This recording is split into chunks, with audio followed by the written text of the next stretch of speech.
Welcome back, everybody. Let's dive back in to the Great Ace Attorney Chronicles. Last time, if y'all recall, we finished up the case. I begin to think said Sholmes. Let's watch the intro. I'll talk about what we did last time in a minute. That there is more to this case than that which we have observed. Indeed, that there may be another part to this story that we are yet to discover. His eyes wandered, following the steam rising from his cup of herbal tea, leading him to the distant memory of that snowy evening. To the young lady collapsed on the pavement along Briar Road, and to the knife in her back. Lit in the soft glow of gas lamps, a most extraordinary scene had been set. And under the cover of a light fog, the curtain had risen silently on the insoluble mystery of our invisible killer.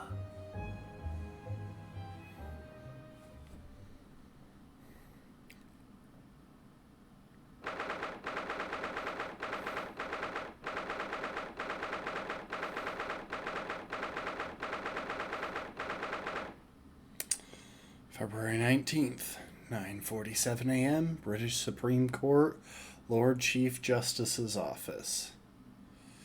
So, just a reminder, last time the case where we were defending Mr. McGilded wrapped up on a very unsatisfying note because he tampered with evidence or hired someone to tamper with evidence, and the case had to be thrown out as a result. Did you sleep last night, Mr. Naruhodo? No, not at all. It was an enormous hotel, wasn't it? Rooms were so luxurious, I felt like we were staying in a palace. And with all the gaslights twinkling, it was brighter than day, even in the middle of the night.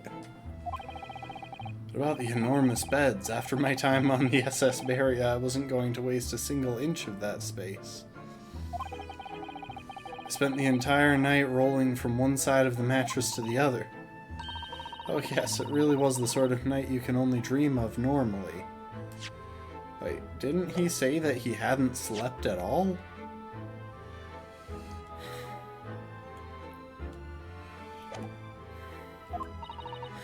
Except, when I learnt that we owed £3 for the rooms, that dream quickly turned into a nightmare.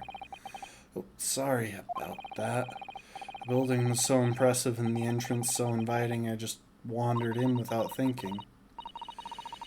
In a lodging house in Japan, that sum of money would put a roof over your head for a whole year. I did try, but I'm afraid I couldn't help my tears when we were presented with the bill. I really am sorry. Well, never mind. We must find some more affordable lodgings straight away, though. If we're not careful, our entire stipend will be used up in 10 days or less. Ugh, London is a scary place. Good morning to you at this early hour. Oh, yes, well... Good morning to you, Lord Chief Justice. I've come to report on the outcome of the trial at the Old Bailey yesterday. Suzato-san is amazing. She doesn't bat an eyelid, even in the presence of the imposing Lord Strongheart. Yes, I believe you had a very comprehensive initiation into British courtroom practices. Oh yes, it was very eye-opening, thank you. And in accordance with your instructions, Lord Strongheart, Mr. Naruhodo performed his duty to the end. Yes, I've already been apprised of the events. You conducted a remarkable defense. You may consider the test passed. Oh. No longer are you a student from the Empire of Japan. You may henceforth claim to be a fully fledged lawyer. My country is delighted to welcome young talent from such a remote eastern land. Thank you very much. So I'm a lawyer now. Now, in view of your new appointment, I have a fresh case in mind for you. I'd like you to take it on at once. I trust that won't be a problem. Another case already? Nothing trains a lawyer better than practical experience. I'm sure I don't sense dissatisfaction, do I? No, it's just we don't have a place to sleep yet, and we'd kind of like to get that taken care of before nightfall comes again. It's just that yesterday's trial ended unusually. I haven't quite come to terms with it. What's to come to terms with? The man was cleared. What more were you hoping for?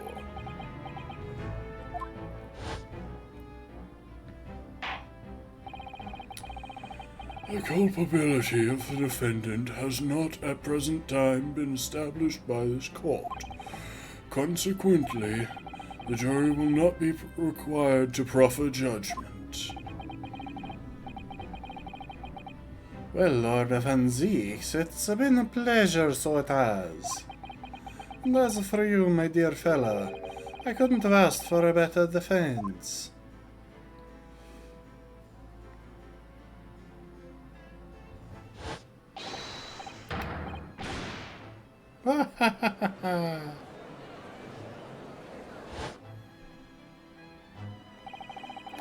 I just can't help wondering if Mr. McGilded really was innocent. Mr. Naruhodo, it's just that I never managed to ascertain the truth, and then the trial ended. Well, you needn't let it trouble you for a second longer. Sorry? What do you mean, Lord Strongheart? Oh, was he the person who got trapped in a burning carriage last night? Yeah, okay. So yeah, after the case wrapped up last time, we saw a cutscene where there was someone locked in the carriage after it had been set on fire. Magnus McGilded passed away immediately following the trial. Oh. What? Mr. McGilded is dead?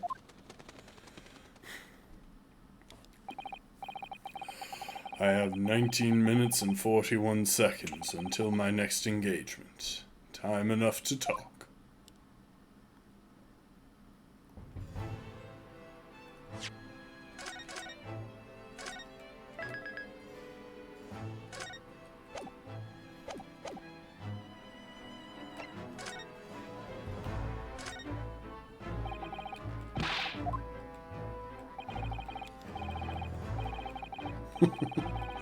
Okay, this is the same response he gave last time I tried to show him my armband.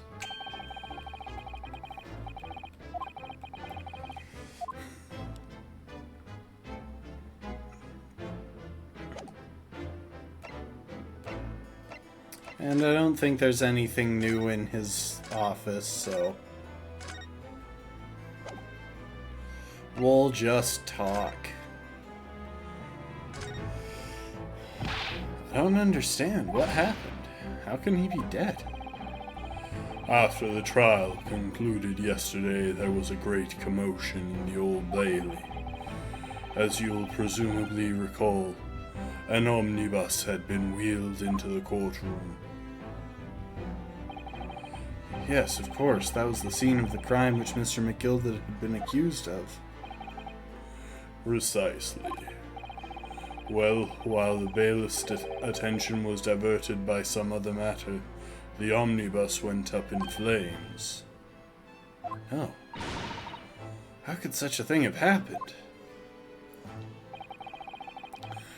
That is being investigated as we speak, but already. The police have identified a corpse found inside the charred shell of the carriage as that of Mr. McGilded. That's awful. The man must have slipped inside whilst the bailiff's attention was elsewhere.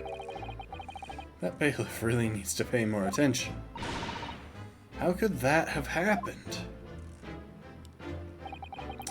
That is also being investigated as we speak.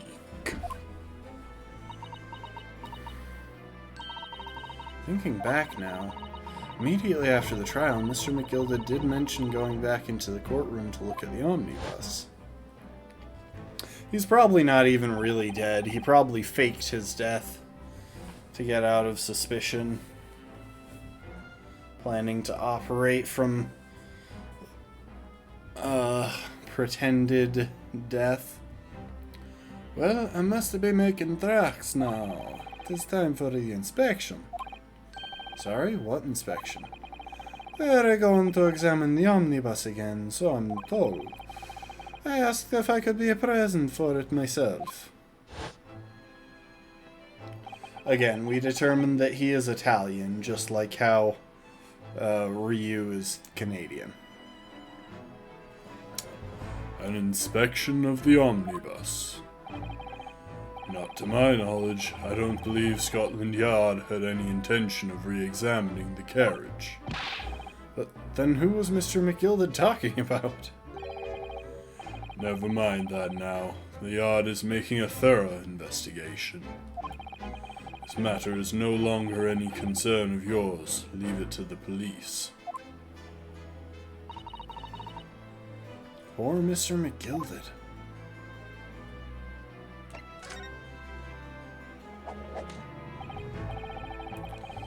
So, how did you find your first taste of our country's Supreme Court? Well, I don't know. I mean, it was... wow. Mr. Naruhodo means that the whole experience was steeped in the solemnity of Great Britain's long history. I really don't think that's what he meant. It's really a world apart from our own judicial system in Japan, which is only a few short decades old. Susato-san has such a way with words. And you seem to have a way of failing to find the right ones. Does she have mind-reading powers? The judicial system here is the most advanced in the world. Learn all you can. Most advanced in the world, is it? It was fortunate that your very first trial was a simple affair.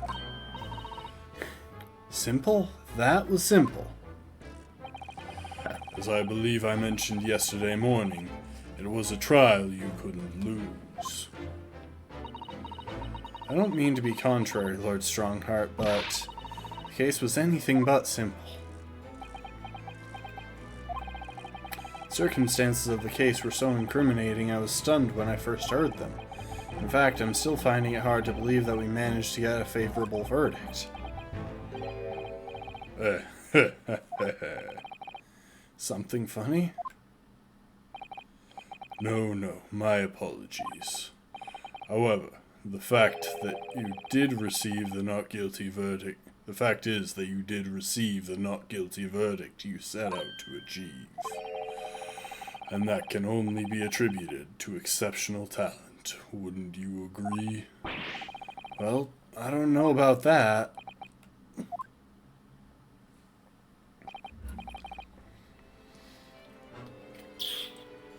Well, never mind. You exceeded my expectations, I freely admit. That much at least is an undeniable truth. Which is precisely why I have prepared the new case for you that I mentioned before. What's going on? What was he going to say before? Alright, we've got a new case. Could you perhaps give us some more details about the new case you mentioned? Don't tell me it's a murder and the trial starts in 10 minutes. Don't worry, it's nothing so alarming or quite so urgent as your last assignment. In fact, this case is completely different. Oh, I see. Did he just read my mind? That is to say, no one has died as yet. And the trial will not be today. There is plenty of time to research the case thoroughly. 23 hours, 43 minutes, and 19 seconds to be precise. So the trial's tomorrow, then. Is everything alright? Oh yes, I'm just a little confused, that's all. Yesterday's trial was, well, it's left me wondering if I'm really cut out for being a lawyer. Mr. Naruhodo, I don't know if I could face standing in that courtroom again after Mr. McGilded's trial. Ah, yes, I nearly forgot. There is one similarity with yesterday's case. Once again, there is currently no one to advocate for the defense. Oh, If the situation remains unchanged, the trial will start tomorrow with the defendant unrepresented. And if that happens, I need not remind you of the inevitable outcome. most terrible end awaits the defendant. Yes, that's right. Here we go again.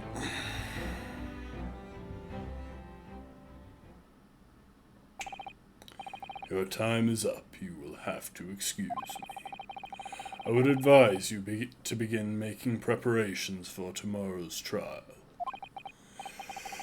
After all, the clock is ever ticking. There is now but 23 hours, 26 minutes, and 39 seconds until the court sits. Last time he mentioned 23 hours, he said there was plenty of time. And one more thing, Mr. Naruhodo. I'm struggling to get my voice deep enough to do his. There is something I should like to ask you. What's that? Yesterday you remarked upon something. That you intend to see through the will of your late compatriot, Mr. Asogi.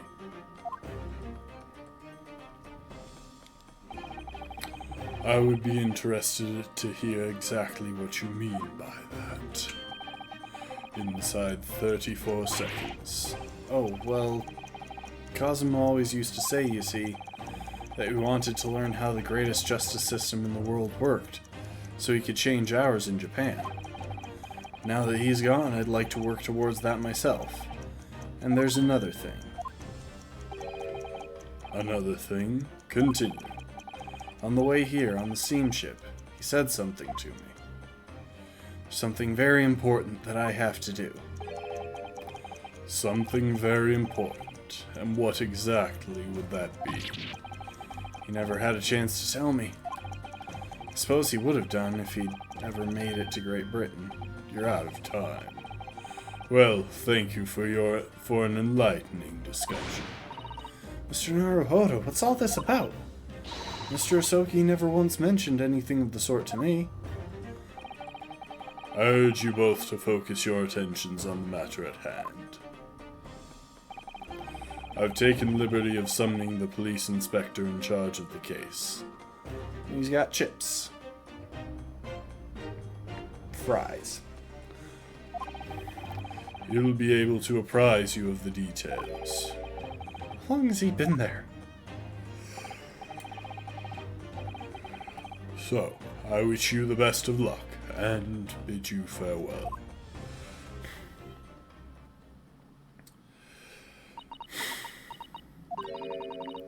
There's something very important that I have to do.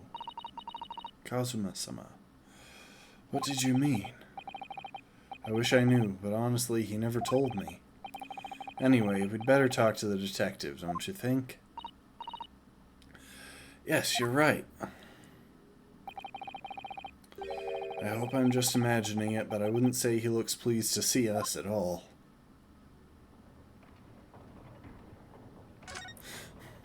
Ah, yes, I have to examine him before I can actually talk to him. I could go for some fish and chips right now, though. Fair is fair. Could we trouble you? What do you think? Lovely weather, isn't it? What's the weather got to do with anything? Listen to me, you young Japanese upstart. Some frippery about the weather doesn't get every English gent eaten out of your hand, you know. Susato-san told me it was foolproof. I'm a busy man, a very busy man. There's a crime scene to investigate, but I'm here having to give the likes of you a talking to. I'm ever so sorry. You should know, I am very sorry, like I'm Canadian, so... I'm the most Canadian Japanese person you will ever meet. Can you imagine what the other officers there will be saying? Haven't seen Gregson anywhere, have you? No, he's too busy with the bigwigs these days. All because some bumpkin you see on a jump from a country I never even heard of. Hear that ripping sound? That's my reputation at the yard going to tatters. There's no need to rip us apart as well. I don't believe we've been introduced. This is Mr. Ryunosuke Naruhodo, a defense lawyer. Eh? It's a pleasure to make your acquaintance. I'm Mr. Naruhodo's judicial assistant, Eh? It's lovely weather we're having today, isn't it?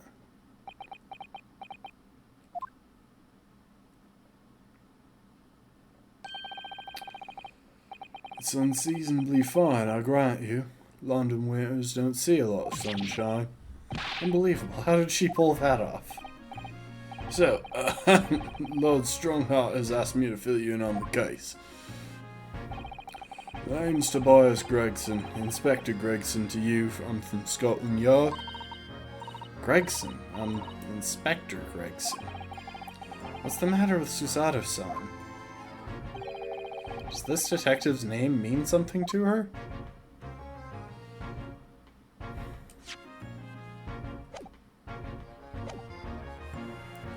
Oh. I wanted to see if I could present to him. Oh well.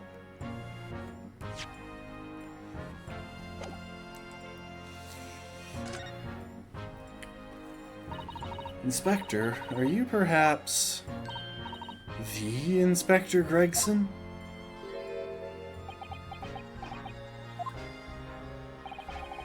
You're acting like you know this man, Miss Susato.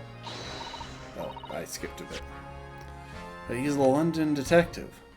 Oh, I do know him. Very well, in fact. Very well? Yes, he features prominently in the adventures of Sherlock Sholmes. Oh, and that publication. What's it called again? Ranced Magazine? That's right, Inspector Gregson and Mr. Sholmes enjoy a wonderful friendly rivalry. Really, you rival the great Mr. Sholmes. That's incredible. Oh, well, I don't know about that. Mr. Sholmes isn't a professional like myself, of course, but he does come up with the goods from time to time. Mr. Sholmes is equally complimentary about you, Inspector, isn't he? You've earned his highest praise. Gregson is the pick of a bad lot of all the Scotland Yarders. Those were his own words. That's his highest praise? Well, Mr. Sholmes isn't particularly known for giving compliments, you see. That is not, and thanks to that magazine, my name's known all over London town now. That's great, isn't it? I have to admit that to start with, I was a little, well, flattered by all the attention. Everyone wanted to shake my hand. My reputation at the yard went through the roof. That's wonderful. No, it's not. There's nothing more sinister than the man on the street. People are always looking at me now. They're whispering rumors about me under their breath, I'm sure. Rumors? Are you quite sure? He's changed since he started appearing in those stories. Fame's gone to his head. Stuff like that. Gosh, do you really think people are saying such mean-spirited things about you? Like I said, they whisper, so I can't catch exactly what they're saying, but I know what folk are like. I'm sure that's what they're saying, as sure as eggs is eggs. I have the feeling this detective could be very hard to work with. Oh dear, perhaps a sudden rise to fame does change people. So, about the case that the Lord Chief Justice mentioned before. Nothing to tell, really. As far as we're concerned at the yard, it couldn't be simpler. Oh dear, that probably means that as far as we are concerned as lawyers, it couldn't be more complicated. I wish you were wrong about that, but I have a nasty feeling you're right. A young woman was walking along the pavement on Briar Road when she was stabbed from behind. Fortunately, it wasn't fatal, but she's still laid up in the hospital, unconscious. That's despicable. What sort of coward would attack the poor woman from behind? Suppose you would have finished whoever it was off with a Susato takedown, wouldn't you? That is neither here nor there, Mr. Naruhodo, she says as she nods the affirmative.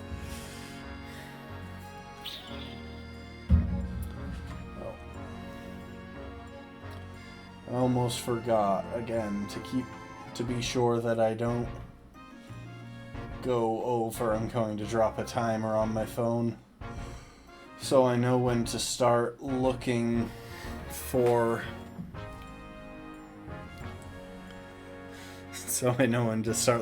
a place to stop. Brace yourself, Ryu. You've angered her now. Anyway, after something of a whirlwind investigation, the criminal was arrested. He's barely had time for a cup of tea after the incident took place, to be honest. So there must have been something left at the scene that led you directly to the culprit? Or perhaps a reliable witness who recognized the person in question? Let me stop you right there. You're wasting your time on this one. Sorry? There's nothing you can do. There's no way to help the bloke now. Why ever not? Simple. The prosecutor that's been assigned to the trial tomorrow is Lord Baroque Van Zeeks. No. Sounds like you've heard of him, then. Oh yes, we're very familiar with Lord Van Zeeks. Believed to be the harbinger of death itself. The Reaper of the Bailey.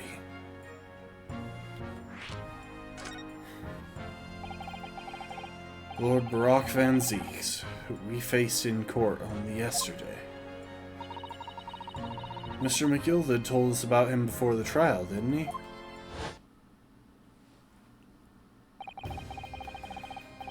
When Van Zeek stands for the prosecution, they call the accused his sacrificial lambs. And in every single trial in which he's been the prosecutor, the accused has been damned. This Reaper of the Bailey nickname. Suppose he's earned that because every defendant he advocates against is found guilty, is that it?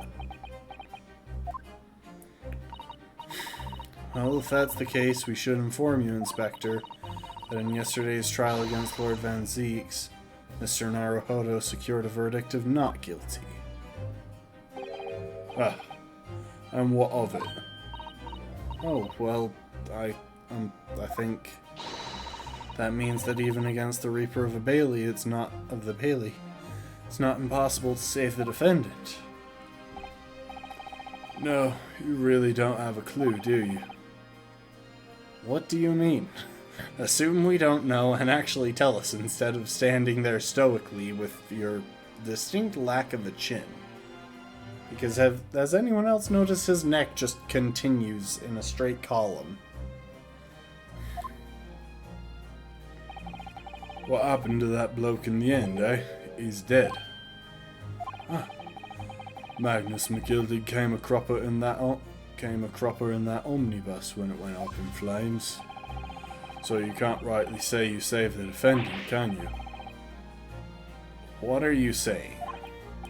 Look, if Van Zeeks could get the dirt to stick on everyone, he'd be a miracle worker. But that's not how it goes. He doesn't work miracles, he works magic. Black magic. I'd have a good long think about that if I were you. really supposed to believe that? Well, just give me the relevant case files already. Right, well, I've filled you in as requested, and I'm very nearly out of chips. So I'll be heading back to the crime scene now. We're still carrying out a few investigations there. It was Briar Road, you said, didn't you? Where the incident took place. That's correct, ma'am. If you head over to the holding cells, you can meet the criminal himself. You've branded him a criminal already? He's as good as shaking like a leaf in his cell, he is. He'll give you a chuckle if nothing else. He's inmate 53. Speak to the jailer and he'll show you the way. Inmate 53, thank you.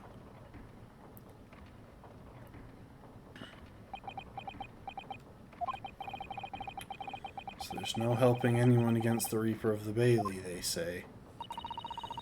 Something troubling you, Mr. Naruhodo? To tell the truth, when I recall the trial yesterday, I can't stop myself from shaking. The idea of facing the Reaper in court again is... Well, if you think it's too much for you, there's no shame in turning the case down. That takes courage, too. Welcome to the stream, Rafkin. But if the man they've arrested is innocent, you could well imagine he would be shaking like a leaf in his cell. And I, for one, wouldn't find the sight of that funny. So, if I'm honest, I'm still reeling from the shock of yesterday's events myself. And I'm really not sure if I'll be able to help this man, whoever he is. But I'd like to try, so I think I'm going to make some inquiries. Will you help? Did you really think you had to ask? After all, I'm your judicial assistant. Thank you. So then, shall we? Yes, let's go.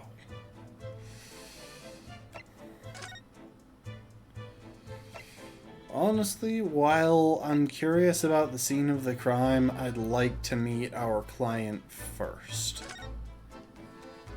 Oh, thank you for the hydrate, Lastborn.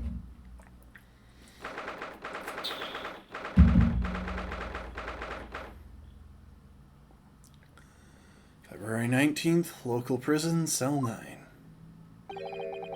So these are British prison cells. Oh, they're ghastly. It feels just like a dungeon. Yes, and having experienced it in Japan myself, I can assure you that our wooden cells feel a lot cozier than these cold stone walls. Oh, don't, Mr. Naruhodo, you're making it seem worse. Apparently our client is in this cell here. It's so dark at the back there I can't make him out. I wonder what he's like. Inmate 53, your legal representative is here to see you. Stop on at the back of the cell and show your face at once. My cat, as yet with no name? Calling me by a number. It's utterly, unbelievably, unjustly unreasonable. I refuse to answer. Mr. Naruhodo, what do you think is going on here? I have no idea, but I wasn't just hearing things, was I? That tirade of complaints was in Japanese.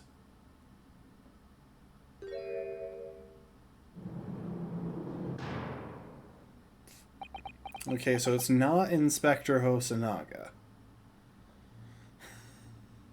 They said Japanese. I had to wonder for a moment. Excuse me, but who? Quiet. Shh, quiet.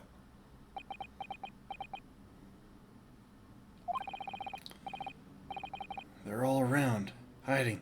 I know they are. They're watching, listening. Even now, I can sense it. Also, are his eyebrows drawn on?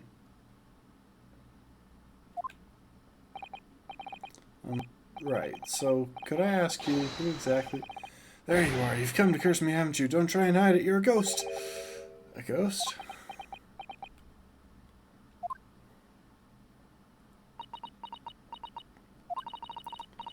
mean you no harm, prisoner-san. Are you Japanese by any chance?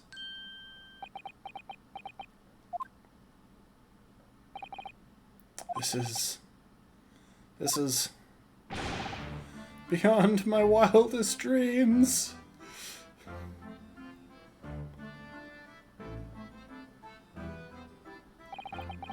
Forgive me for that outburst before. I'm so sorry. Oh, it's fine. We were just a little surprised, that's all. Imagine it. It's been 12 long months since I left my hometown, and here I am, in a frightful fix in a foreign land. So hearing the sweet, sentimental tones of a compatriot's voice and hearing this damp, dark hellhole was, a most monumentally moving moment. Oh no. So much alliteration. Who could have guessed that this new client Lord Strongheart assigned to us would turn out to be a fellow Japanese? What compassion my fellow countrymen show to dispatch a first-class lawyer all the way from Japan to defend a mere foreign student. Noble, nurturing, never-failing, the bon. First-class lawyer? Oh dear, I think there's been something of a misunderstanding here. I wonder, would you be so kind as to tell us what's happened? Why I've been detained as a suspect, for example. Yes, I can. I will. Shan't stay sullen and silent. I'm not quite sure I understand what he means, but he seems happy. Yes, he does. I just hope he actually has a good reason to be. Thank you for your cooperation. I'm a lawyer, as you said. My name is Ryunosuke Naruhodo. And I'm Naruhodo-san's judicial assistant, Susato Mikotoba. I am a visiting student sent here by our government, notably notoriously named Natsume. Soseki Natsume. He looks very short. Really? I can't examine? Anyway, let's present. Yes. Symbol of one of our great empire's first-rate lawyers. Which means, of course, you'll stand by my side. You'll defend me. Oh, no, sorry, that wasn't why I was showing it to you. I mean, I will defend you. That's kind of why I am here, but... Then why else would you show me that? Oops, in hindsight, that probably wasn't the best idea. Alright, so let's see. Susato, male Strongheart, Tobias Gregson, the man with no chin. Soseki Natsume. Scholar sent to Britain by the Japanese government to further his study of English. He's the defendant accused of attempted murder.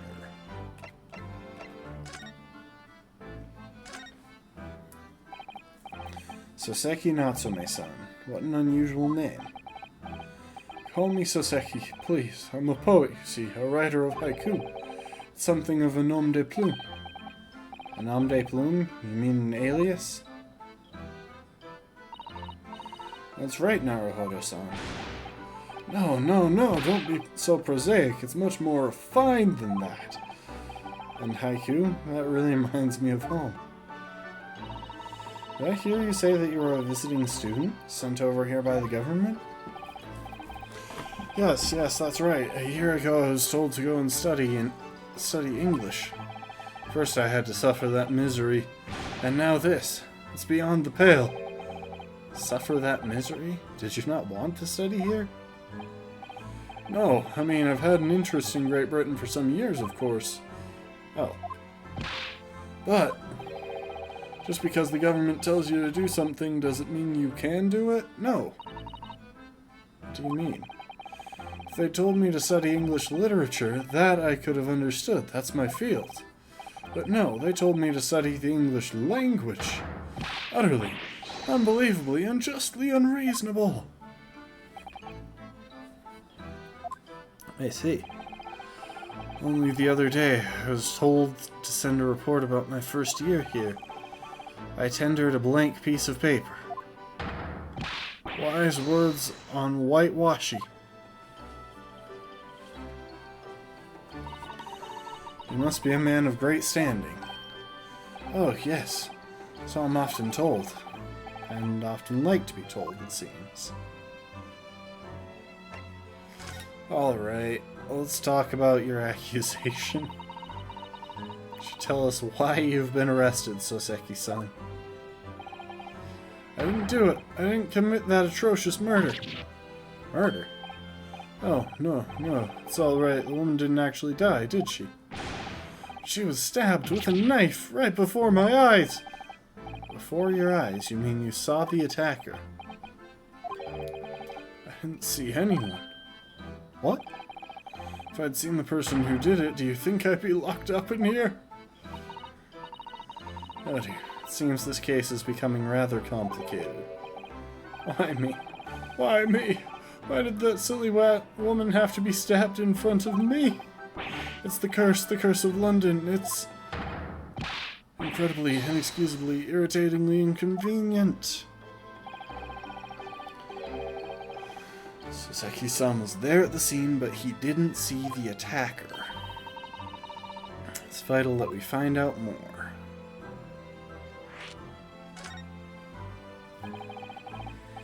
It was an accursed evening. Just after the snow had started to clear and heavy with fog. I'd been to the bookshop to buy some books. I was on my way back to my accursed lodgings. Sure the bookshop wasn't accursed too? No, it had books. Oh, welcome to the stream, B. As I said, I was walking along that accursed pavement. I could make out the sole silhouette of another ahead of me. A woman wearing a green overcoat she was, and just as I went to overtake her, she suddenly let out a little scream and collapsed onto the cold, hard slabs of stone at my feet. Terrible. I called out to the woman, but she didn't move. It was like a ghostly, ghoulish, grim graveyard. Slight exaggeration there, perhaps. I was terrified. I had to get away from there. So I ran, as fast as my legs would carry me, back to my accursed lodgings. That's not good. They'll say it was shameful, I know, to run away like that. Tell me, Soseki-san, was the victim an acquaintance of yours? Don't be ridiculous. Do you think I know any of these fair-haired English? And a young woman at that. I'm diffident, shy, timid, unsure. I can't talk to people. Mood. I see. A young woman unknown to Soseki-san. At the time it happened, who else did you see nearby? Did anybody pass you? Regrettably, apart from myself and the woman, I didn't see a soul. No one? Oh, great. So the victim was unknown to you, and there was nobody else on the street at the time. That creates something of a conundrum, doesn't it? What conundrum?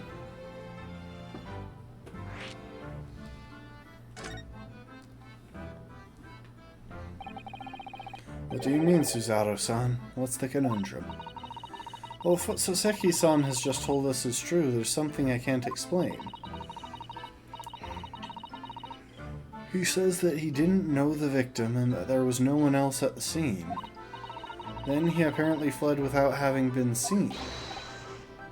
I did. But if that's the case, surely this man has to be the culprit. No, I don't think that's the question that's coming up here. The question is, how did they know to find him if he fled without being seen? Welcome to the stream, Brittle. What did you just say?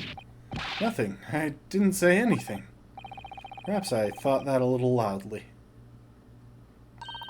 Actually, that's not what I was what was troubling me. What I was thinking was, how did Soseki-san actually come to be arrested? Sorry? He didn't touch the victim, and there was nobody at the scene to see him. So how did the police ever discover that he was there in the first place? Yes, she's right. It was him. That accursed great detective. He led the police to me. All the bad luck. Accursed great detective. Could it be... I shall never forget that man's name as long as I live. With his haughty laugh and his self-proclaimed greatness. Rash, big-headed busybody, be gone. May you be cursed until the end of your days, Herr Locksholms. I knew it. Mr. Sholmes?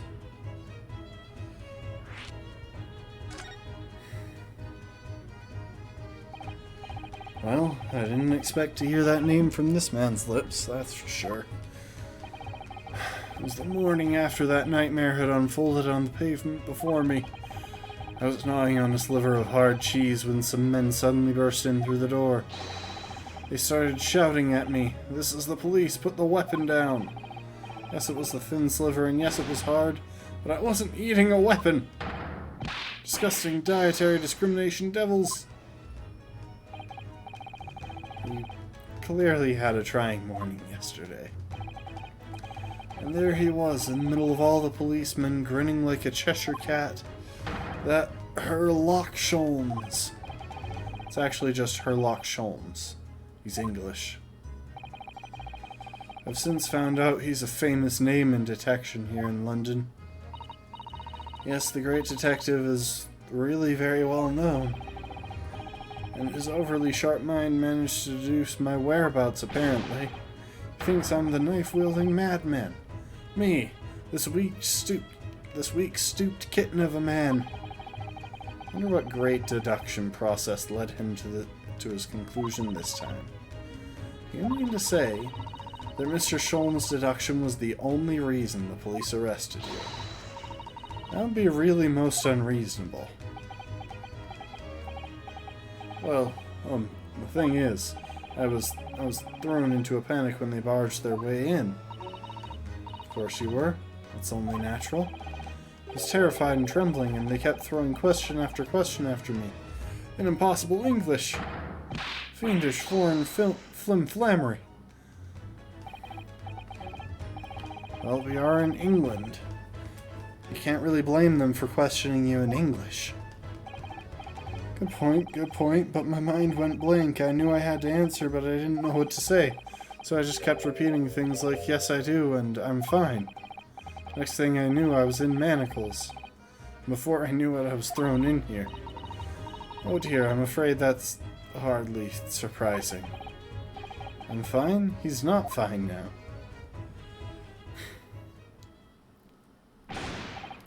Mr. Naruhodo, Esquire. Oh, you can just call me Naruhodo. And when we're speaking English, a simple Mr. is more than enough. Oh yes, alright, yes, they've really got me. This country is poisoning my mind. But please, I beg you to defend me in court tomorrow. You can tell them what really happened. You'll do it, won't you? Well, Why is it so hard to say yes to me? Well, the thing is, I'm just a student like yourself, on a study tour. A student? I've defended a case in the Old Bailey, only the one, though. But at this moment in time, I really don't know what I'm supposed to believe in. I'm confused about what justice in this country even means. Oh, Naruhodo-san. I'm not even the foreign student who was supposed to be here. I'm sort of a locum lawyer, you might say. You've heard of the Old Bailey? But that armband, that's the mark of a defense lawyer from our great empire. It's a keepsake from the man who should have been here. He was my best friend. A keepsake?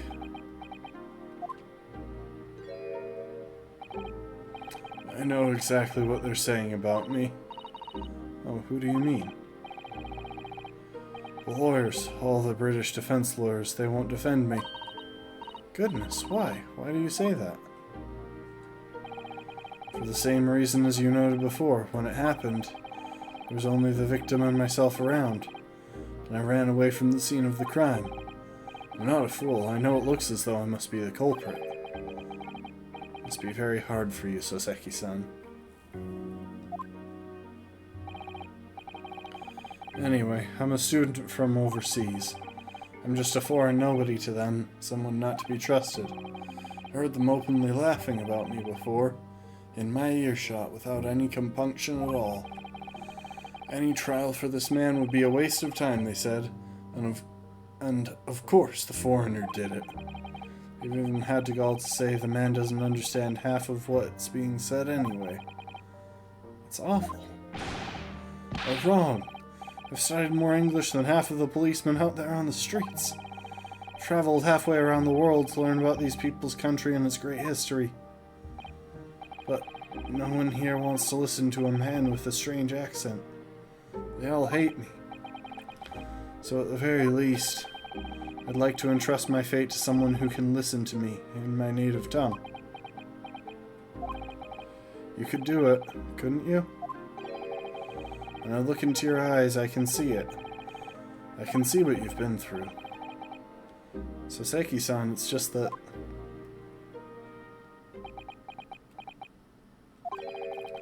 Give me a little time, please.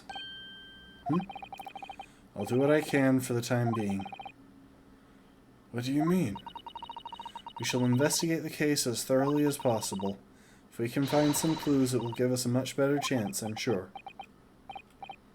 Oh, yes, thank you. I'll be here, all alone, waiting for you. Locum student Mr. Naruhodo Esquire. We should be going then, Naruhodo-san. We have a case to prepare for.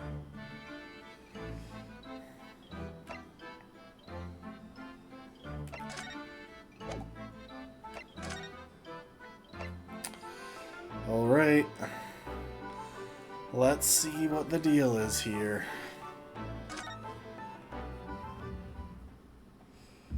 I don't know if you can really qualify it as a pity party. He's in jail.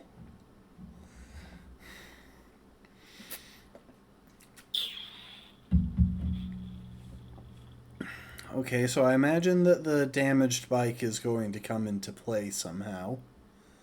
19 February, Briar Road.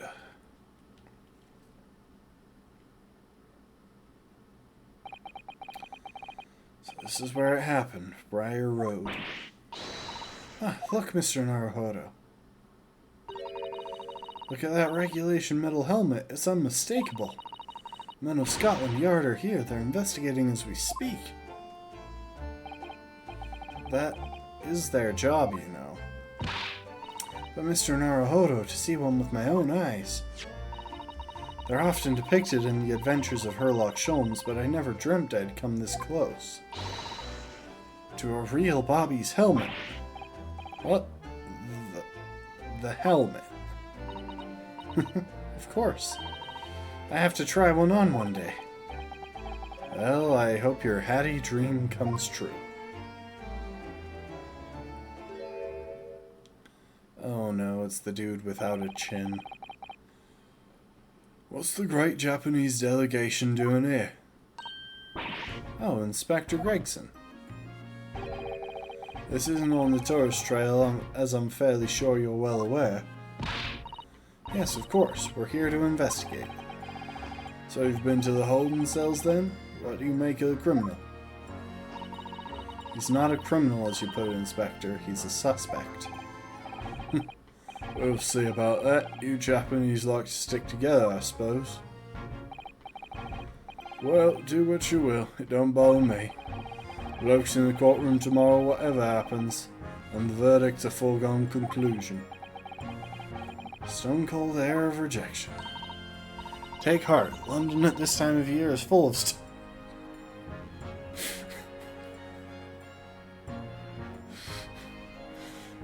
Susato. Susato, no. That makes it worse somehow. See, I don't actually want to talk to this guy. Let's look at the bicycle. Oh, British bicycle, look. Although the wheel is so misshapen, I'm sure it couldn't possibly be ridden anymore.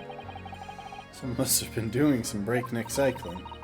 It seems bicycles have become extremely popular in London recently. There's even a movement to change women's dress to allow them to ride as well.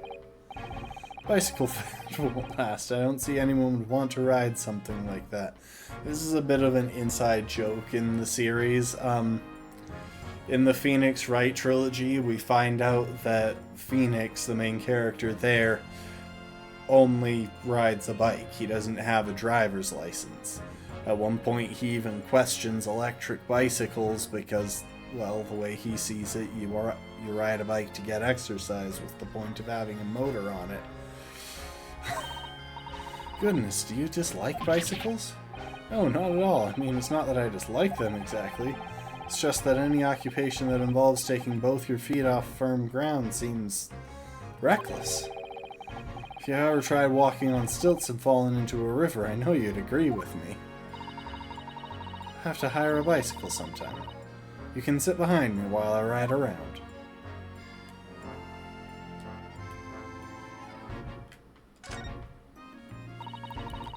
Another typical old brick building.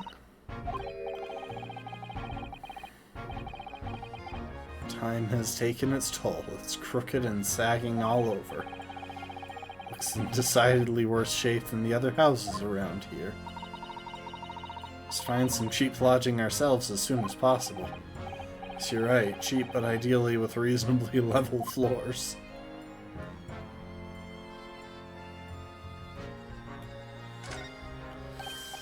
Oh, look at the windows of that building. You sure they're windows? Yes, but they're all filled in with bricks. You're right, I wonder why. Perhaps it's an empty property where nobody lives at the moment. Smoke coming from the chimneys, though. Oh dear, everything still feels very foreign.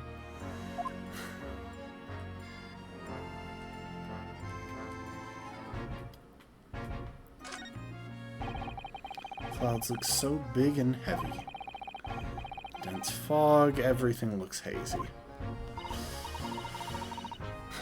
Foggy London town.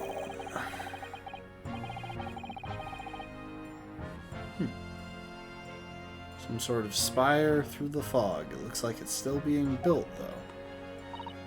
Aha, yes. That must be the Crystal Tower being built for the great exhibition that's to open in 6 months' time. It's going to be very striking, placed on all sides in the symbolic centerpiece of the exhibition. It's to be the largest exposition in history, is it?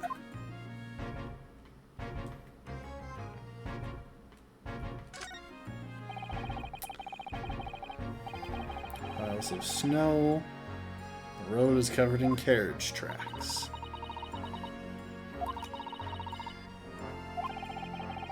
Slipped over when I was walking down the pavement earlier.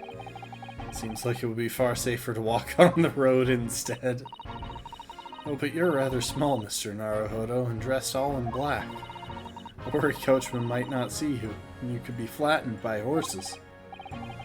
Well, thank you for the rather small concern.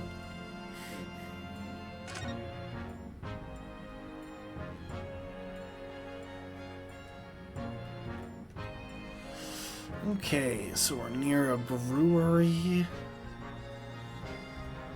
a news building, a printers.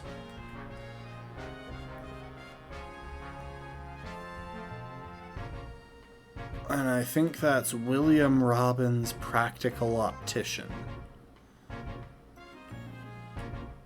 Anyway, let's examine the most important aspect of the crime scene. What a delightful snowman. Didn't realize the English had a tradition of making snowmen as well. It's a little creepy, though. Oh, it has a scarf, look. You need one if you're out in this freezing cold all the time. I wish I had one. I'm afraid our budget is somewhat frozen at the moment, too. We certainly can't afford a scarf. Surely the snowman here wouldn't miss his. The person who made the snowman certainly would. Yes, I know, you're right. Anyway, even if I borrowed it, it wouldn't do much to warm my neck, would it? It's covered in snow.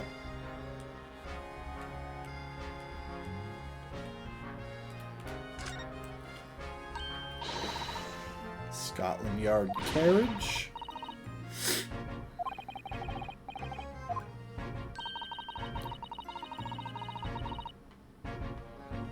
Susato. Think about that for a second, please. If you are riding one of those and you are not the Bobby, what does that make you?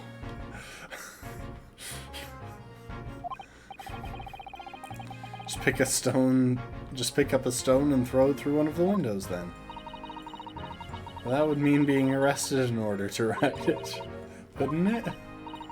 Still, if it's the only way, help me find Susato. No! I wasn't serious.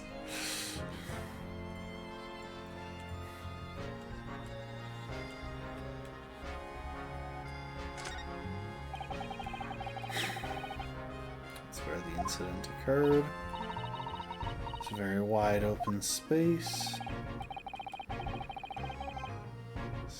Nowhere to hide. Oi, what are you foreigners doing here? Oh, we just investigating the scene, officer. Conspiring with that mustache fella from Japan, are ya? Conspiring? Come here to destroy evidence, have ya? Get out of here before I give you an eye. Go on. He shooed us away like rats.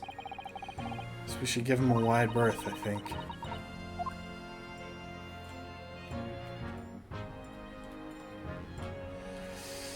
Oh, I imagine before we can interact with anything here, we're going to have to talk to this guy.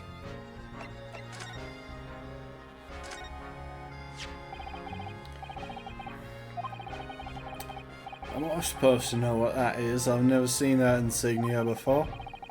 It's worn by defense lawyers in the Empire of Japan as a symbol of their profession. In other words, it's a worthless trinket here in Great Britain. Oh no, it's very important to me. It shows my spirit. An English gentleman keeps things like his spirit very much to himself, I'll have you know. Oh. Don't give up, Mr. Naruhodo. It's too late. He's crushed my spirit already. Alright. Let's see if we can make some real progress here.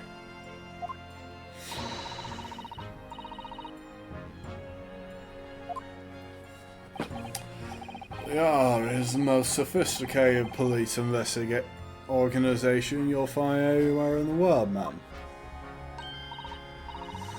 Oh, and you know, I've always dreamt of wearing a real Bobby's helmet. Does make them look the part, seeing that policeman there with his helmet on. Certainly get the sense that this is a man who will take no nonsense in his duty of protecting the city. I'm going to be honest, that is not the sense I get. Those hats always look ridiculous. In my opinion. Obviously, other people have other opinions, but mine is correct here because this is my stream, so. Yes, doesn't he look wonderful? Being a London Bobby is hard going, I can tell you. Oh, really? First thing in the morning, you know what he does? Goes round and rouses all the labourers on his beat so they can get off to work. What? He wakes people up? Yep, raps on the windows with a long pole. Did it myself going back a bit. I had no idea. The Bobby works for the people of the town. It's just another one of his duties. After that, he starts tirelessly patrolling the streets all day long. He has to cover 20 miles a day. That's the regulation distance. Can't really imagine how far that is, but it sounds like a long way. Let me see.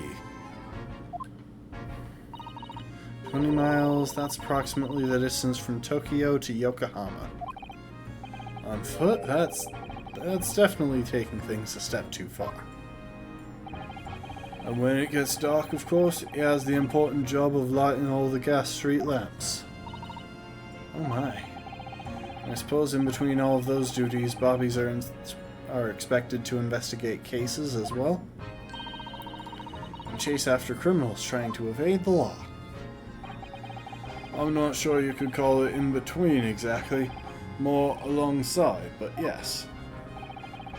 They're expected to handle those jobs as well. We do have men keeling over from time to time, I'll admit. I always dreamt of wearing one of those helmets, as I said. It's with a heavy heart that I shall have to relinquish that dream to you. Your heavy heart will be my heavy head if you do.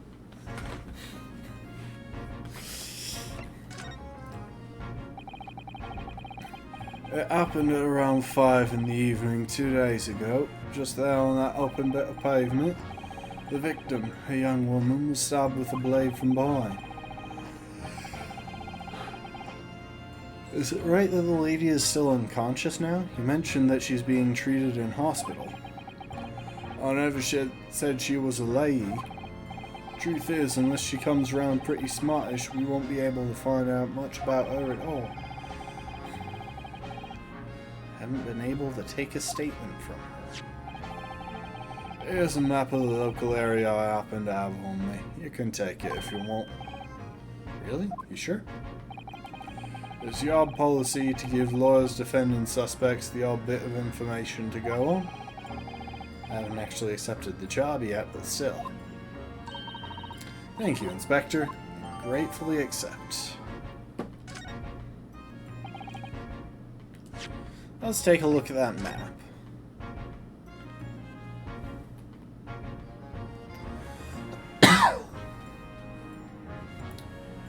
Meerschaum Street, Calabash Road, Briar Road. Why isn't this road marked? That feels like relevant information. Since it was at the corner of Briar Road and whatever street this is, I feel like we should know the name of this street.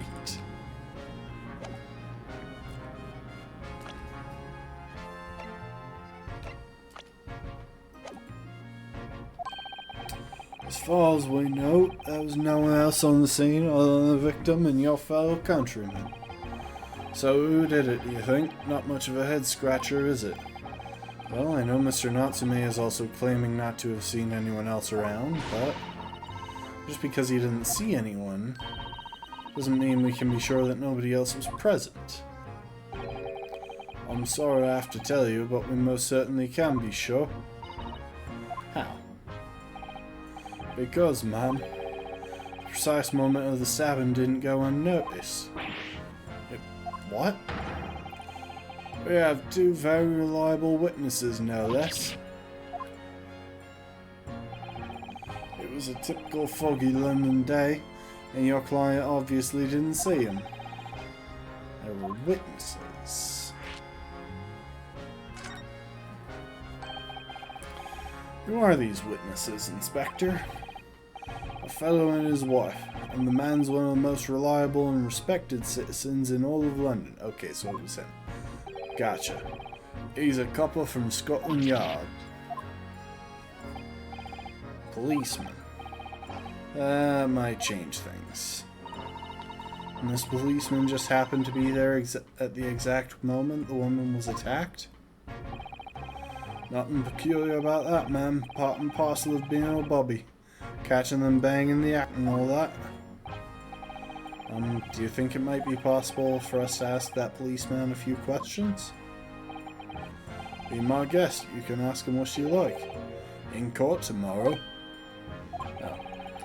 I've got no doubt you'll be summoned as a witness. So that'll give you something to look forward to. What's that then? He's got no intention of letting us meet the man beforehand, it seems. Policeman witnessed the incident. As your judicial assistant, I must warn you that this could make your job very difficult indeed. Wow.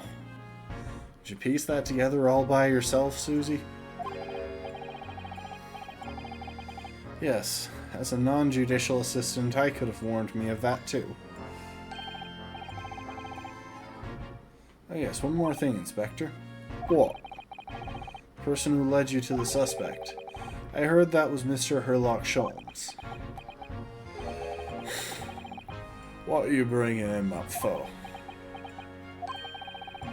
Is it something I said? The color has drained from his cheeks.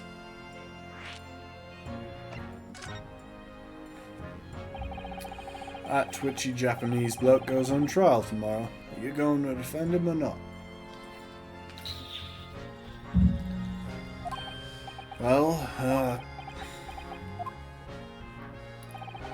makes no difference to me, but I will just say this. No London lawyer worth his salt would touch that case with a barge pole. Because the prosecution is being handled by the Reaper of the Bailey, you mean? There's no way to save a man now. It's a waste of time trying. It's all a bit strange, though. Sorry? Reaper hasn't appeared in court once for a good few years now. Yes, we did hear something to that effect. And the only people he usually bothers with are real scum, the master criminals, the violent ones. Master criminals. Violent ones. That's right, he handpicks his victims, only deals with those guaranteed to go to the gallows for their sins. Mr. Natsume wouldn't hang for what he's accused of, surely. Thank you for the hydrate, last boy.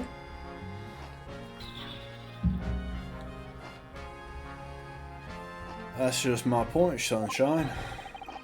Yes, a young woman was stabbed, but it didn't kill her. Couldn't even say the intent was there. So this isn't the sort of case I'd be expecting the Reaper to want to sink his teeth into, for want of a better phrase. It's not exactly a minor infraction, is it? No, there's got to be more to it. Some reason he's taken an interest. Really? What sort of reason, Inspector? You think I can tell you what's going on inside the head of that Lord of Darkness? You'll have to ask him yourself at tomorrow's trial. Really going to have to face the Reaper again? The Lord of Darkness, as he puts it?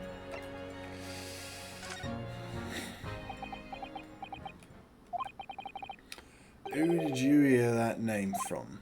Oh, well, it's Mr. Natsume who mentioned it. He said that Mr. Sholmes was with the police when they entered his lodgings. I'm sure it was the result of one of Mr. Sholmes' inspirational great deductions that are always wrong. Fiddle-faddle. The man's an amateur, and I'm getting sick and tired of him showing his mug everywhere. I don't know where he gets his information from, but he turns up at the scene of the crime, wanders around spouting incomprehensible rubbish, and before you know it, he claims to have solved the case. Yes, he's quite astounding, isn't he? He is a great help to Scotland Yard, though, isn't he? Gibble gabble. Ever seen this before? Oh yes, that Seranced magazine. A wonderful publication in which the adventures of Herlock Sholmes appears. Yes, well, that wonderful publication, as you put it, sees fit to include several of the Yard's detectives in its stories. And the so-called great detective makes a mockery of all of us. If you ask anyone at the Yard, it's a misadventure to be included in any of Herlock Sholmes' tale at all. Any Herlock Sholmes' tale at all. I suppose there's an element of that. We work our socks off, every one of us, only to be frumped by the public thanks to that obnoxious detective. The man's as dangerous to us at Scotland Yard as he is to all our criminals. Can't really be true, can it, Inspector? No, this is... I do believe him on this point. Clearly, the great detective and the police have a complex relationship. Well, let's take a look at the crime scene. Mr. Naruhodo, can I make a suggestion? Yes, what is it? It seems to me that we must speak with him about this. By him, do you mean Mr. Sholmes? Yes, Mr. Herlock Sholmes, exactly. Look at those shining eyes. You can't wait, can you? Well, Mr. Natsume did blame Mr. Sholmes for all this, didn't he? Yes, he did. He really did. Which makes him an involved party in the case. Are you just going to ignore that? I hope not. I assure you, it's not simply my selfish desire to meet with Mr. Sholmes again. Trouble is, we have no idea of the man's address even. It's Baker Street. How do you know that? It's in the stories, of course. 221B Baker Street, the most famous address in the world. I see. Well, there's nothing to stop us going, I suppose. I really can't think of anything. Believe me, I'm trying. We better try to find our way there before Suzato-san gets any more excited and unpredictable. Hurrah, I'll summon a carriage. So we're to have a reunion already. With the great detective, Mr. Herlock Sholmes. 3-to-1 odds he doesn't remember us.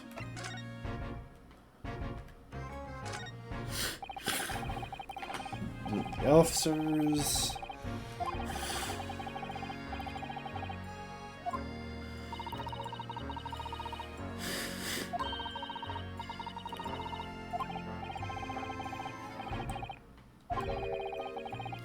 Twice I found myself in handcuffs despite not knowing a thing about what was going on.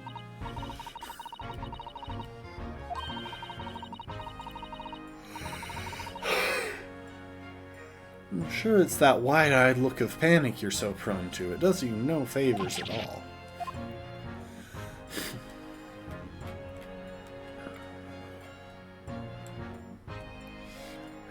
We can't examine the crime scene.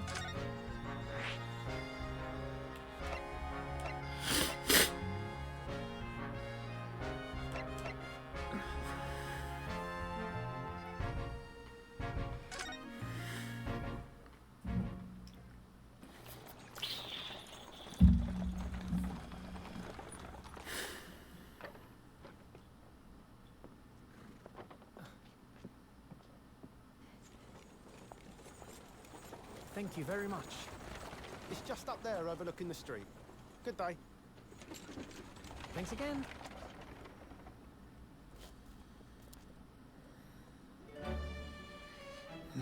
This is it. The residence of Mr. Herlock Sholmes.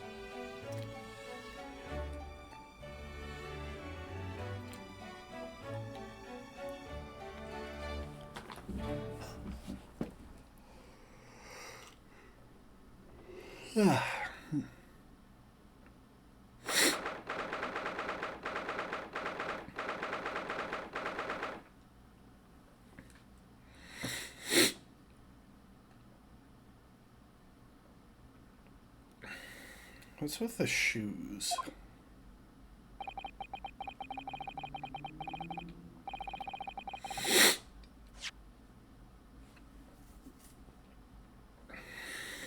February 19th, 12:53 p.m. Sholmes' suite.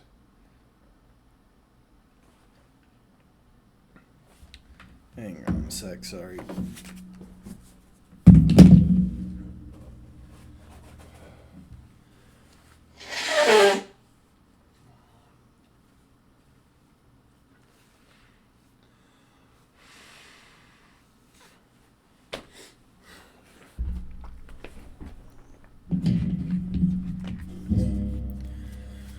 So this is where the great detective makes his living. It feels surreal to be here somehow.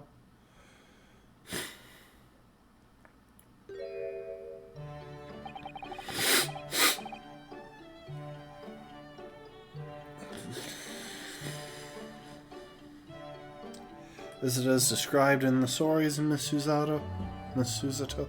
I still can't decide whether it's Susato or Susato.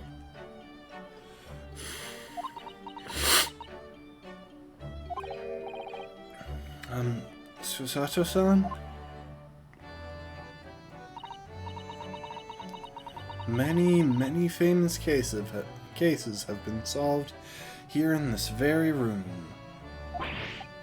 Oh, I suppose they must have been, yes. I've never read the story, so it's hard to get quite as excited about it as she seems to be. The detective chases the villain relentlessly as he disappears into the fog down an unlit London street. Oh, the thrill of it. The romanticism. Can't you feel your heart thumping in your chest? Can't you, Mr. Naruhodo?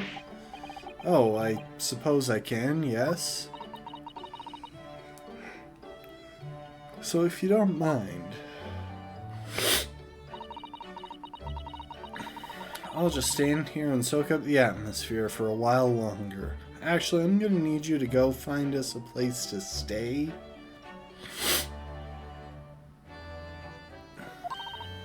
Please, don't mind me. She's obsessed.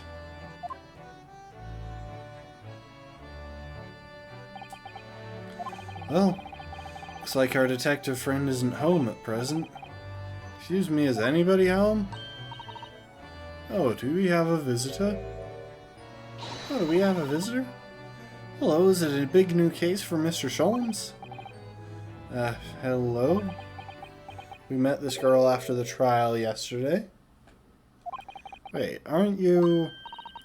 Oh, how rude of me. I'll go and make some tea at once. I'm sure it's the same girl. Miss Susato, did you see the girl who was just here? Oh yes, isn't it truly extraordinary? To think that the King of Bohemia came to this very room to ask Mr. Sholmes to take on his case. The King of Bowaria?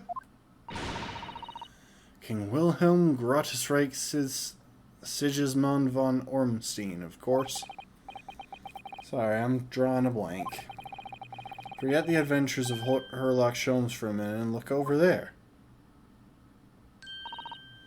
Tea's brewed, and I have a freshly baked cake as well. Oh, it's you. I knew it. Susato-san recognizes her as well. Oh, there you are. And taking that with you as well. I was looking forward to the trial run of my experimental smoke grenade launcher. Oh, good day to you. Well, I'm, the inventor, I suppose, of that machine. It's the girl who turned up at the end of Mr. McGilded's trial in the defendant's antechamber. I've never met a lawyer from the Far East before. Poor you, having to get straight to work when you've only just arrived in London. Oh yes, it was challenging. Well, try this tea. It's my special blend, you know? Thank you? Is tea supposed to look that color? Oh my, what a fragrant yet mellow flavor. Hooray, it's a winner. I tried blending different leaves designed to alleviate fatigue, you see. You must be exhausted after your long voyage here, and you have another ticklish trial tomorrow. Oh, and you're to defend a Japanese man. I do wish you lots and lots of luck. Did Mr. Sholmes tell you about us by any chance? Oh, you know Hurley, do you? Hurley. Mr. Sholmes to you, surely. Mr. Sholmes was a fellow passenger on the boat that brought us to Great Britain, you see. Was he really? Well, I had no idea. I'm afraid Hurley's out on an errand again today, even though he's just returned from overseas. Wait a minute. I met this girl for the first time ever yesterday after the trial, and only briefly at that. How on earth does she know so much about us? Did she deduce all those things, do you think? No, she probably has more real ways of knowing. And perhaps more to the point, Why is she here in Mr. Holmes's suite? Oh, silly me, I haven't introduced myself, have I?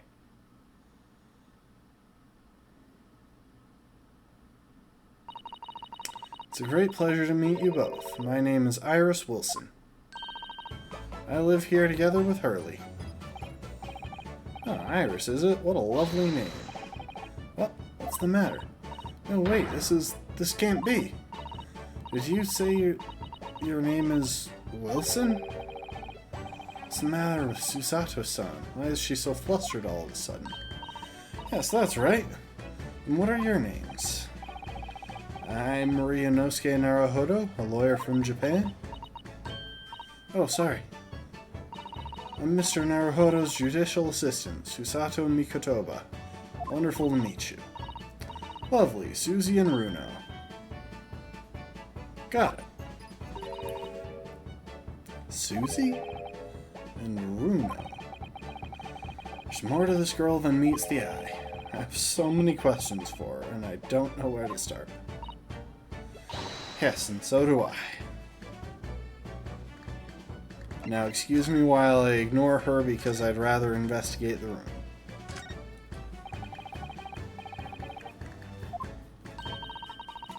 Great analytoscope. It can analyze anything, really. Anything at all. It's absolutely incredible. So it's a big magnifying glass.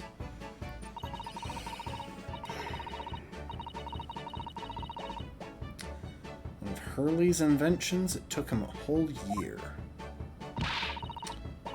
What sort of things has he analyzed?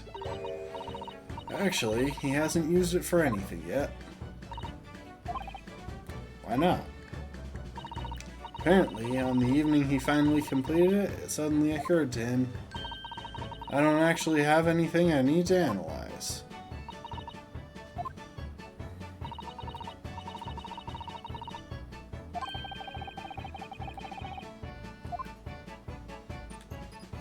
So I wonder if we'll be able to use that thing then. So let's see, we got drugs. We got papers, a random violin.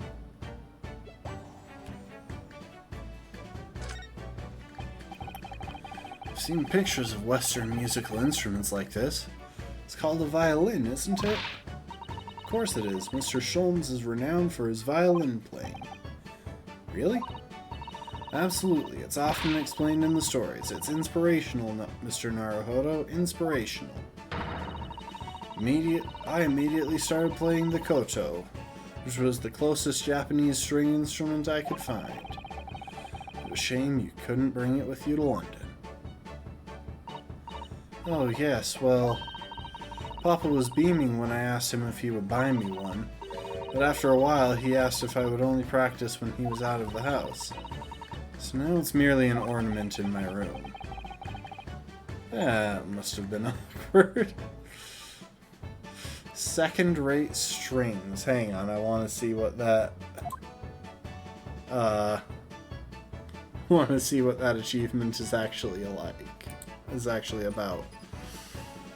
For having examined the violin before talking with Iris about the Wilson topic.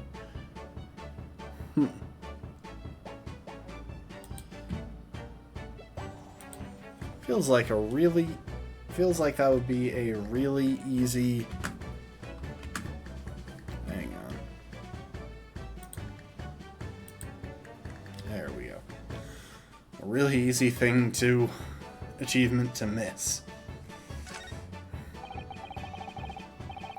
All sorts on these shelves, chemistry apparatus, books, papers, things I've never seen before. A whole lot is going to topple at any moment. Keep telling Hurley not to cram so much on those shelves. Good advice. I wanted to look something up once in one of those books a while ago. But it was so tightly wedged in, he couldn't get it out, so he went out and bought a new copy instead. That is not a great strategy.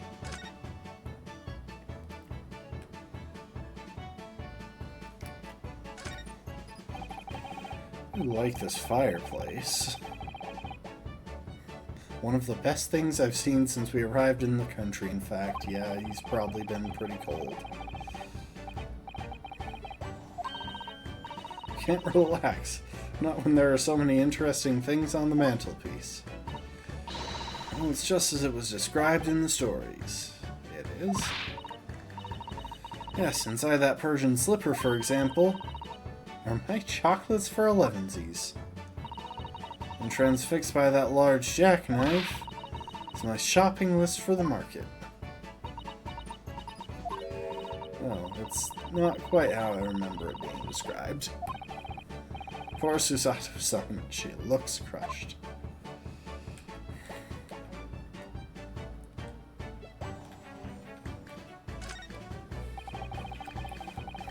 Huge metal chest. It's actually a really good strategy, using the trunk as a coffee table. I do that myself. It's very nice because it gives some extra storage room within the room. And just makes for a nice centerpiece. Very sturdy with an equally sturdy lock. Mr. Naruhodo, you mustn't go around opening things. I always have to keep an eye on you, don't I? You're very mischievous. How did you come to that conclusion? Oh, that chest contains some of my most valuable things. And that smile tells me you're not going to give us any clue about what they are. Come to think of it, Iris Wilson, 10.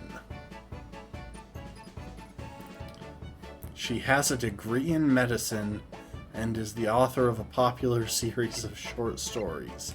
So she's the one who has written The Adventures of Herlock Sholmes. Mystery Shoe, Curious Hammer, Mysterious Dancing Men, Bust of Napoleon. What an entrancing collection. It's the first time in my life I've seen a lonely old shoe displayed as an ornament. Oh, those are all mementos that Hurley has collected from his past cases. Even the bust? Yes, that's right. When the mood takes him, he likes to throw it on the floor and smash it to dust. Poor defenseless Emperor, Mr. Sholmes destroys it? Yes, and then he buys a new one. Make it sound like he has the temperament of an insane sculptor. Ah, how entrancingly bohemian of him.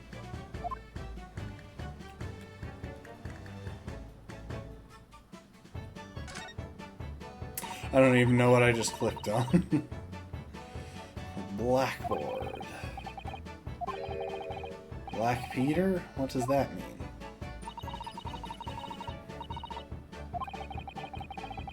I'll come back to that blackboard later.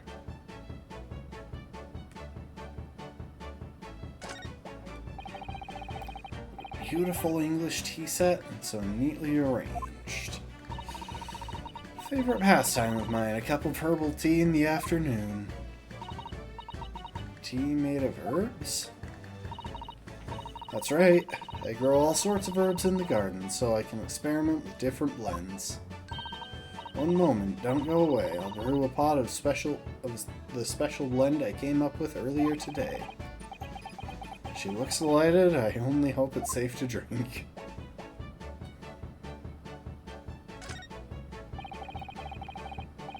Charming little wide shelf full of little bottles. Don't touch any of those. They are all extremely deadly poison. See, that's how I sustain this household, is by selling poisons on the black market.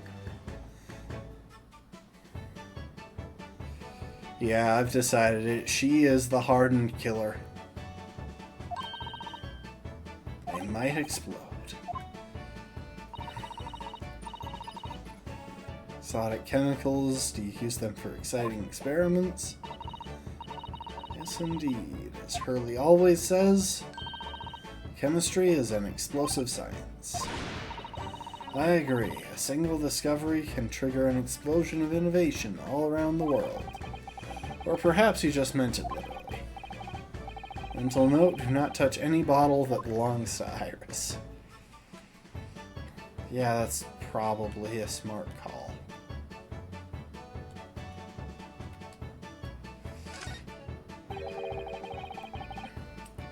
What on earth is that big black lump over there? Oh, that fascinating thing is called a typewriter. It's a machine that allows you to write on paper without needing a pen. And wizardly quickly, too. It sounds like it could be very useful, like for someone like me with terrible handwriting.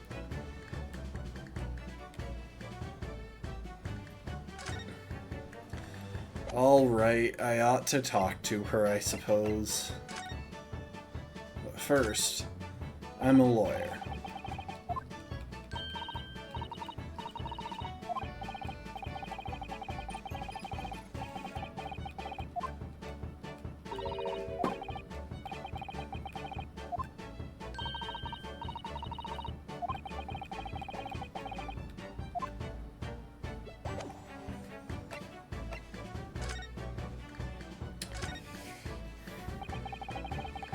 It was you that we ran into yesterday, wasn't it? At the Old Bailey?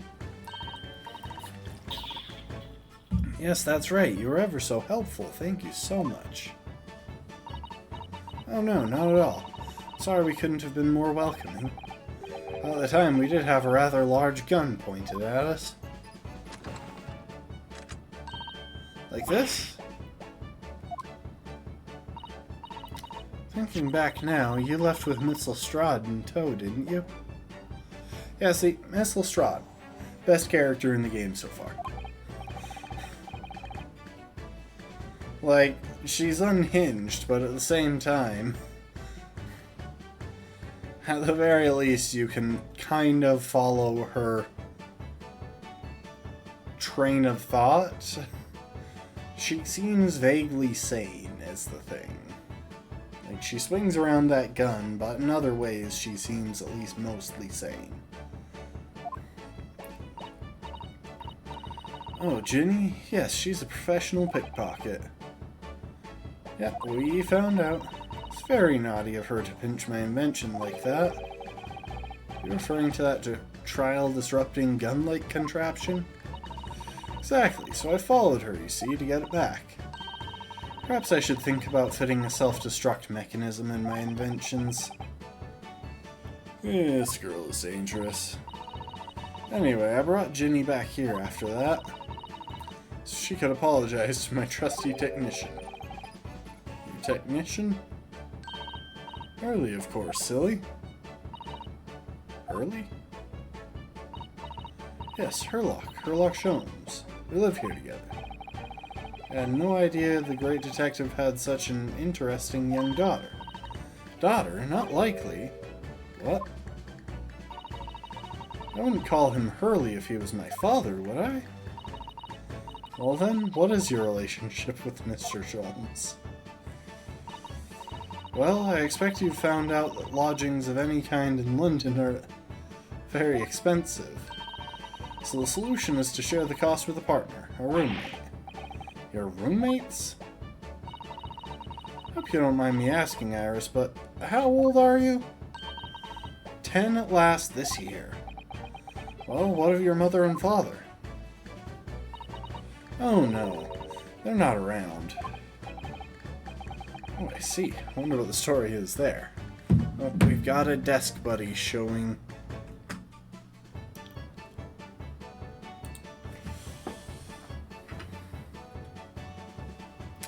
Behold the wizard. It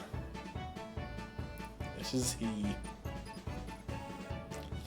I'm sure that he would do a better job than me of solving these cases. I mean, just look at him. Just look at all the wisdom behind those eyes.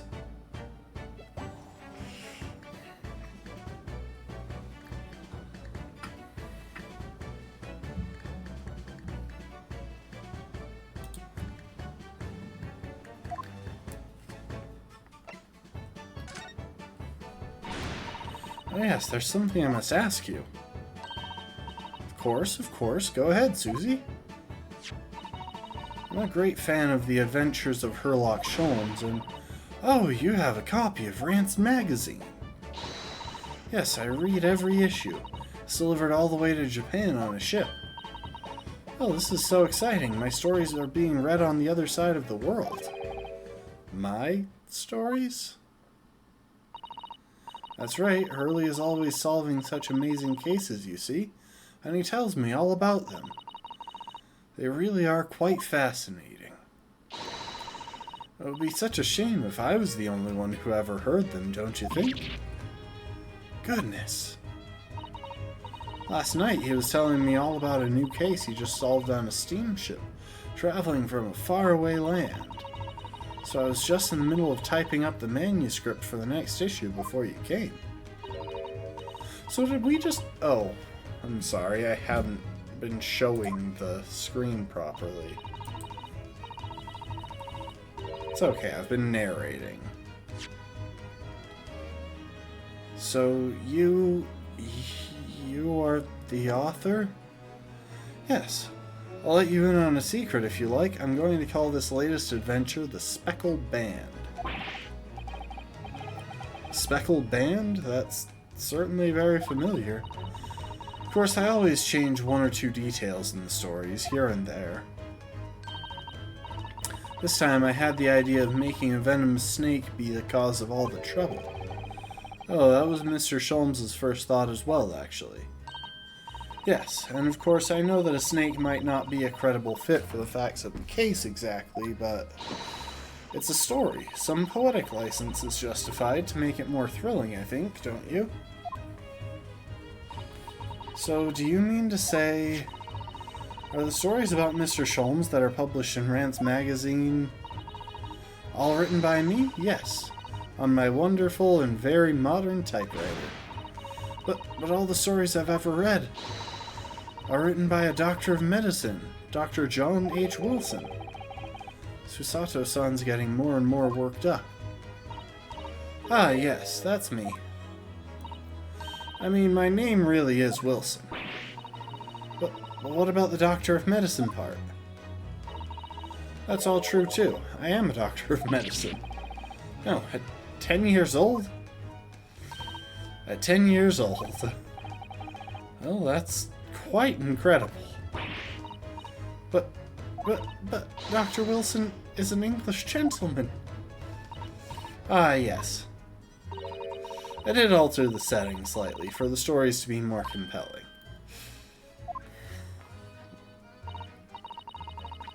It sounds a little strange, doesn't it? A great detective with a 10-year-old girl in tow? I suppose it does, yes. Poor Susato-san. She looks like her whole world has just fallen apart. And your deductions just now. But before. Yes, what's on your mind, Runo? Do tell me. How did you know that I was a lawyer and we just arrived in London, I mean?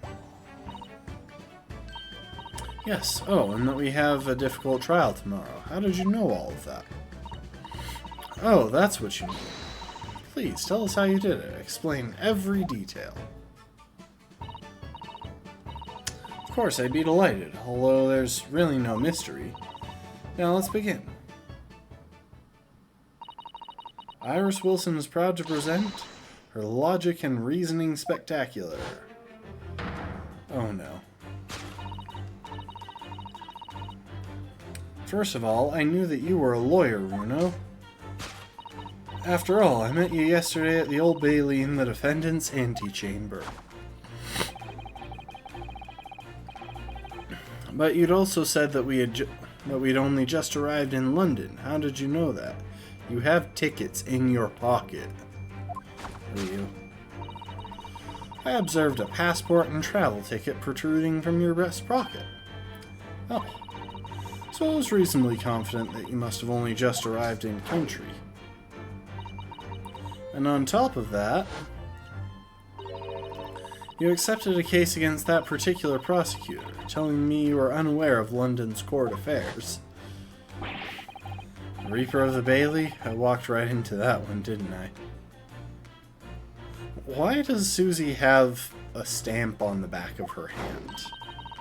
And I noticed a red ink stamp on the back of Susie's hand. You were given that when you visited the local prison to meet with a suspect, weren't you, earlier today? Ah. I used those stamps to keep a close eye on comings and goings, you see. I didn't realize. And a red stamp is only used for people visiting foreign inmates. So that told me that even though you had only yesterday concluded the trial of Magnus McGilded, two of you had already had cause to visit a foreign inmate at a local prison. However, neither of you was wearing a particularly sad expression on your face, so I concluded that the prisoner was unlikely to be a friend or relative. That led me to believe that you must have accepted a new case. I see. But how could you have known that the trial is tomorrow? Well, having barely been home a few hours yesterday, Hurley solved yet another case. It obviously amused him. He told me that he'd caught a Japanese man who was bawling and trembling. A Japanese man? Well, clearly that must have been Mr. Natsume. Now, Runo has that fancy Japanese sword. And I think your outfit is called a kimono, isn't it, Susie? Well, anyway, it was clear to me that you both come from Japan yourselves. So I put two and two together and decided you must be defending the Japanese man Hurley caught. There was only one conclusion those facts could lead me to.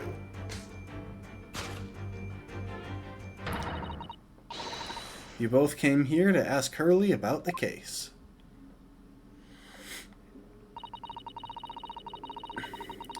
There's a note on the mantelpiece that says the man's trial will be tomorrow.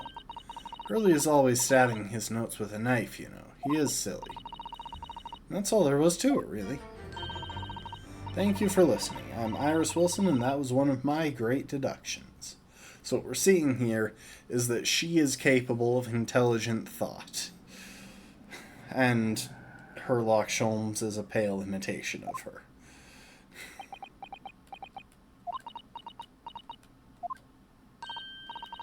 Well, was it a winner? Were my deductions correct? They were spot on. It's amazing, Iris. Truly a great deduction. You even managed the certain something of Mr. Sholmes' delivery. Oh, well, I was just copying Hurley's style for that. This is really very good news. You could tell us all about the case involving the Japanese man. You will, won't you, Iris? Please?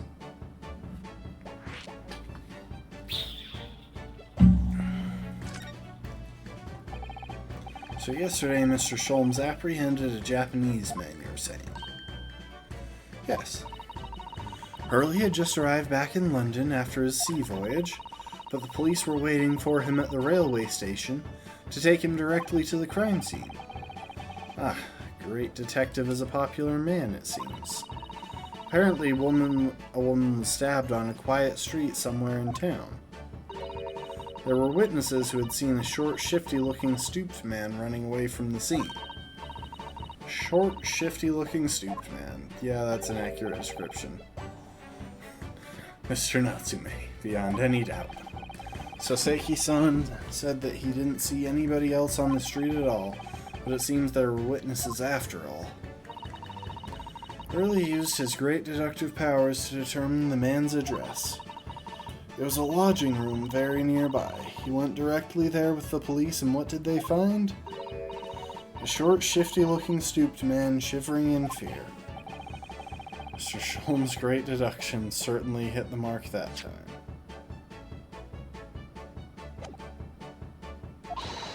Of course it did. I'm not reading that. Still, that means the incident occurred only 2 days ago. Surely tomorrow is too soon for the trial, isn't it? Definitely, we have no time to investigate properly. Hurley says that London is rife with crime. Oh. Scotland Yard is doing his best, but they can't stay on top of it, apparently. Oh dear, I hadn't realized the situation was so dire. That's why they can't afford to spend too much time investigating cases and trying the criminals in court. Staff and money are both short. Crimes are usually pinned on the first suspicious person. That's terrible. I suppose it's the harsh reality of the workings of the world's greatest justice system. I suppose it is, but in that case, I don't hold out much hope for Soseki-san.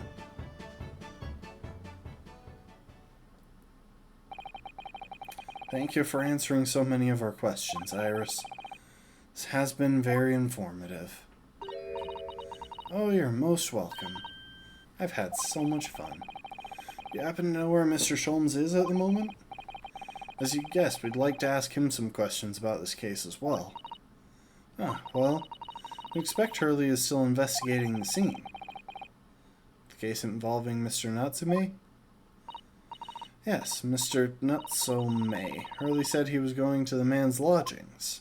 If you leave now, you'll probably catch him there. Do you know where those lodgings are? Well, I imagine the police are still investigating the scene of the crime themselves, aren't they? Did you happen to come across a detective by the name of Gregson while you were there? Yes, we know Inspector Gregson. Ah, goody. In that case, give Gregsy this from me, will you? If you do that, I'm sure he'll tell you what you want to know. What is this? A 5-shilling piece and a postcard, it seems.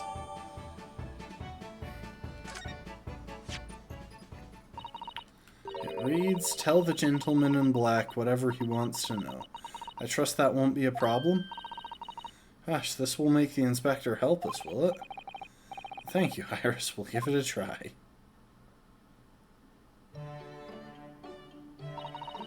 Good luck, then. I'm going to return to writing my manuscript, The Speckled Band. I'll be making more special blends of tea, so come back again soon. We'd be delighted. Thank you so much, Iris. Thank you for the hydrate, lastborn.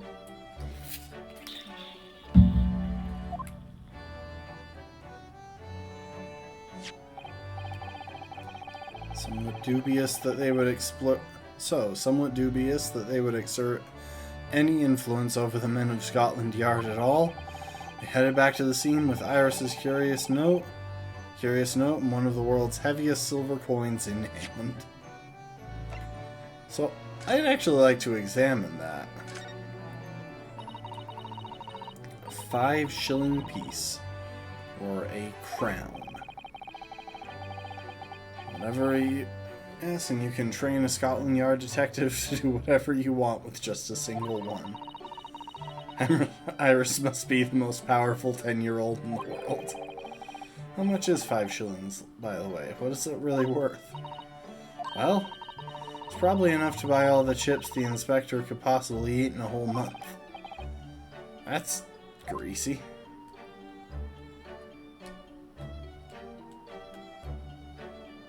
(221B) Baker Street, London, Northwest 1.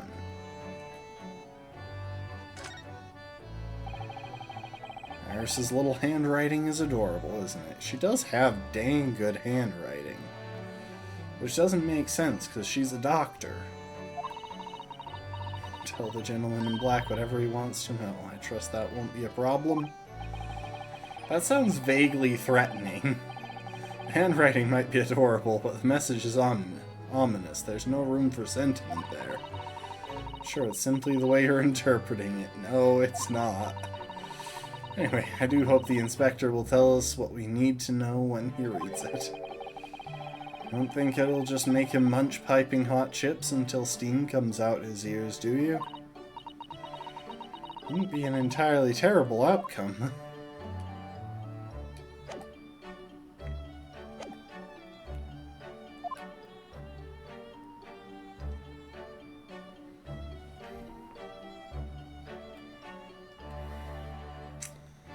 Okay, so that was part 1 of the investigation, I suppose.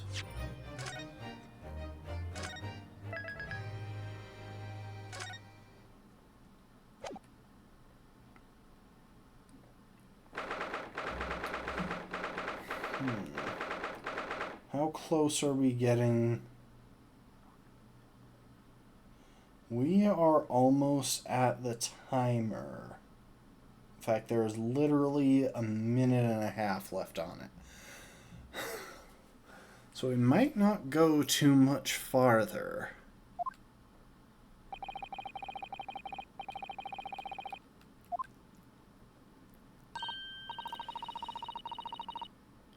In fact, we might not go any farther. I know it hasn't been a super long stream, but we did just hit a pretty good place to call it for the night. And who knows how much longer it's going to take to get to a decent stopping point.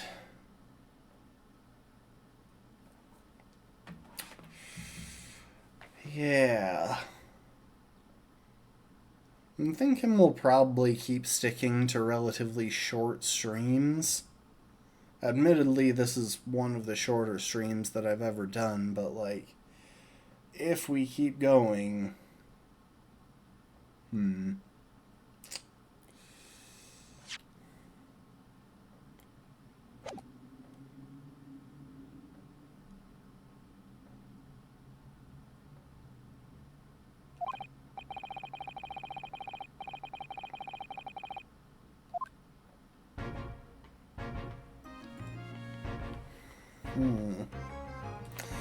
It's a tricky call.